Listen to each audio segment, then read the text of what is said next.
this world will kill you. If it's not fires, it'll be earthquakes. If it's not earthquakes, it'll be tornadoes. And if it's not any of those rock and roll things, it'll be things like car accidents or drownings. Or if you survive all these things, disease will infect your body to finish you off. This world, either at the macro or at the micro level, this world will kill you. I don't mean to sound alarmist here, but there it is.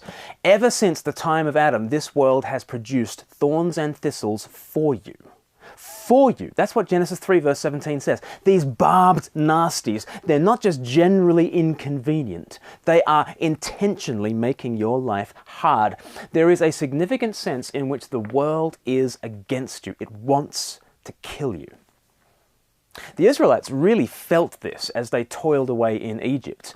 Egypt gave them a heightened sense that the world is not our home. For them, Egypt was a land of misery, a house of slavery, and a furnace of affliction. I wonder if those descriptions resonate with you. Does life now feel like misery, or slavery, or a furnace? Life in this fallen world can feel like that. We have a great Pharaoh over us, Satan, who is a slave driver. And we will see soon, life in this world is like the slavery of Egypt, as we are driven to do more and more, chasing after a verdict and a freedom that never comes. But in the midst of this misery, this slavery, and this furnace, the God of the burning bush promises a land of milk and honey.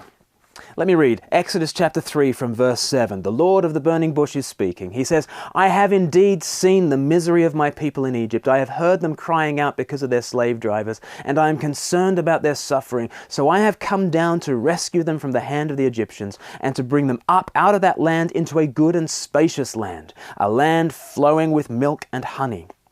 The home of the Canaanites, the Hittites, the Amorites, Perizzites, Hivites, and Jebusites. And now the cry of the Israelites has reached me, and I have seen the way the Egyptians are oppressing them. So now go, Moses. I am sending you to Pharaoh to bring my people, the Israelites, out of Egypt. But Moses said to God, Who am I that I should go to Pharaoh and bring the Israelites out of Egypt? And God said, I will be with you, and this will be the sign to you that it is I who have sent you. When you have brought the people out of Egypt, you will worship God on this mountain. Moses said to God, Suppose I go to the Israelites and say to them, The God of your fathers has sent me to you, and they ask me, What is his name? Then what shall I tell them? God said to Moses, I am who I am. This is what you are to say to the Israelites. I am has sent me to you. God also said to Moses, Say to the Israelites, The Lord, the God of your fathers, the God of Abraham, the God of Isaac, and the God of Jacob, has sent me to you. This is my name forever. The name you shall call me from generation to generation. Go, assemble the elders of Israel and say to them, The Lord, the God of your fathers, the God of Abraham, Isaac, and Jacob, appeared to me and said, I have watched over you and have seen what has been done to you in Egypt. And I have promised to bring you up out of your misery in Egypt into the land of the Canaanites, Hittites, Amorites, Perizzites, Hivites, and Jebusites, a land flowing with milk and honey. So there it is, the land of milk and honey. We use that phrase today really to describe a place of bounty, of luxury, of rest, some kind of idyll. And it's the sort of phrase that you'd use particularly if right now life is really tough.